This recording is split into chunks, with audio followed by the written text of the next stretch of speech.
तो फाइनली अगर आपसे मैं पूछूं, जो बच्चे फ्लाई कर रहे हैं 2024 सेशन के लिए जॉर्जिया में, उनके लिए आपका आखिरी मैसेज, इतने वीडियो, इतने एडवाइजरी, टाइम्स ऑफ इंडिया के आर्टिकल्स के बाद आप अगर एक नॉर्मल भाषा में बताना चाहें कि बच्चों को क्या करना चाहिए, जाना चाहिए या नहीं जाना सर मेरा बिल्कुल क्लियर जवाब है, बच्चों को नहीं जाना चाहिए।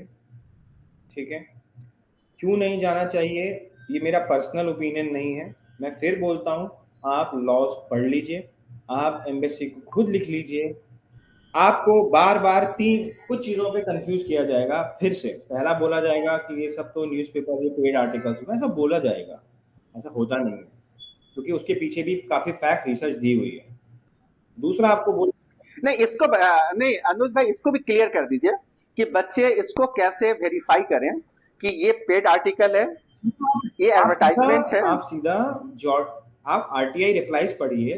देखिए, एम्बेसी ऑफ जॉर्जिया जो इंडिया है ना, वो इंडियन नेशनल्स की नहीं है। उनका इंटरेस्ट इंडियन नेशनल्स को प्रोटेक्ट करना नहीं है। इंडियन नेशनल के इंटरेस्ट प्रोटेक्ट करने का जिम्मा बनता है Indian embassy in Georgia. Indian embassy, they are the people who are right. Indians. उनका एक कनेक्ट है अपने देश के लोगों के साथ। तो जब आप इस पर्सपेक्टिव को, क्योंकि आज भी बच्चों को सिर्फ एडवाइजरी दिखा के कि ये तो सरकार की एडवाइजरी है, और मैं आपको बता देता हूँ सर, किसी भी कोर्ट ऑफ लॉ में किसी एडवाइजरी की क्लियर सैंक्टिटी नहीं है।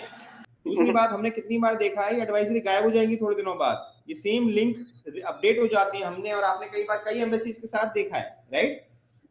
बिल्कुल तो ये चीज बहुत सीवियर है, ये बहुत मैटर ऑफ कंसर्न है। तो मैं वही बोलूंगा कि हमारी पर्सनल ओपिनियन नहीं है। अगर आप जा रहे हैं, आप फिर से सोच लीजिए, आपकी हालत उन बच्चों जैसी नहीं होनी चाहिए। आप रूल्स को समझ लीजिए। आज भी आपको तीसरी बात पे कंफ्यूज किया जाएगा कि this is not licence, this is registration. ये बार बार, और मुझे नहीं समझ में आता, अगर ये रजिस्ट्रेशन नहीं होता तो फिलीपींस 2 साल से खाली क्यों बैठा होता? अगर ये रजिस्ट्रेशन होता तो चाइना बच्चा क्यों नहीं जा रहा होता, ये कम जा रहा है? अगर ये रजिस्ट्रेशन नहीं होता तो बाकी कंट्रीज में, मलेशिया और मॉरिशस ने क्यों मना कर दिया कि we don't allow foreign nationals to be? आप और हम कितने बच्चों को जानते हैं जो पढ़ के आज एडमिशन कैंसिल करा रहे हैं अपने 20-20 लाखों की? नेपाल में तो कैंसिल करा पहली इंस्टॉलमेंट 40% फीस की चली जाती है। You getting my point? ये रजिस्ट्रेशन का शगुफा देना मुझे लगता है बिल्कुल निहायती गलत है। गलत तो मैं बहुत सॉफ्ट वर्ड यूज कर रहा हूँ, निकृष्ट है, राइट? कंसल्टेंट या काउंसलर से भी मैं बोल रहा हूँ, प्लीज आप किसको धोखा दे रहे हैं? सिर्फ आप उस बच्चे की जगह अपने बच्चे को रख लीजिए, और ये यूएसएमएलई का लॉलीपॉप मत दीजिए। आप ये सोचिए मेरा बच्चा है, ठीक है?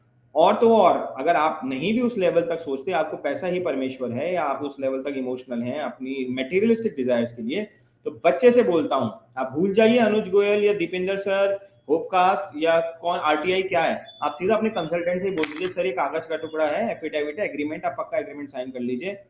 करके तो देखिए। मैं बता रहा हूँ गारंटी से वो साइन नहीं करेगा। क्यों नहीं करेगा? जब वो नहीं करेगा ना सर, नहीं करेगा, वो नहीं नहीं करेगा, करेगा, वो नहीं लिखेगा अपनी डिटेल उसके अंदर, नहीं गारंटी लेगा, नहीं लेगा तो बात खत्म। जब आपका बंदा ही नहीं गारंटी ले रहा तो उस एजुकेशन का फायदा ही क्या? आप क्यों जा रहे हो वो एजुकेशन करने? कि अगर आप फ्लाई नहीं किए हैं और फ्लाई करने के इंतजार में हैं, अगर आपको ये एग्रीमेंट मिलता है तो अपने कंसल्टेंट या काउंसलर से दोबारा एक बार संपर्क जरूर कीजिएगा, और उसके दफ्तर में या उसके ऑफिस में जाके उससे जरूर कोशिश कीजिएगा कि इस कॉन्ट्रैक्ट को, एग्रीमेंट को वो साइन करे। अगर वो साइन करने में हिचकिचाता है या थोड़ा भी नजरअंदाज करता है, तो वहीं से आपकी फ्यूचर की जो कहानी है, जो सपनों की बागडोर है, वो सिमटना और टूटना शुरू हो जाएगा। तो जॉर्जिया के अगर कंक्लूजन में कहा जाए, तो जॉर्जिया अगर आप प्लान कर रहे हैं एमबीबीएस के लिए, तो अगर आपका कोई भी बैक ईयर या कभी फेल नहीं हो रहे हैं, तो 9 इयर्स के बाद आपको वहां पे लाइसेंस मिलेगा। 6 ईयर का जो लाइसेंस है, रजिस्ट्रेशन का सगुफा है, वो गलत है। जूनियर डॉक्टर एक बस झुंझुना है जो आपको दिखाया जा रहा है। जहां तक आप बजा सकते हैं बजा लीजिए, जिस दिन टूटेगा फिर दोबारा आपके पास कोई दूसरा झुंझुना या दूसरा खिलौना नहीं आएगा।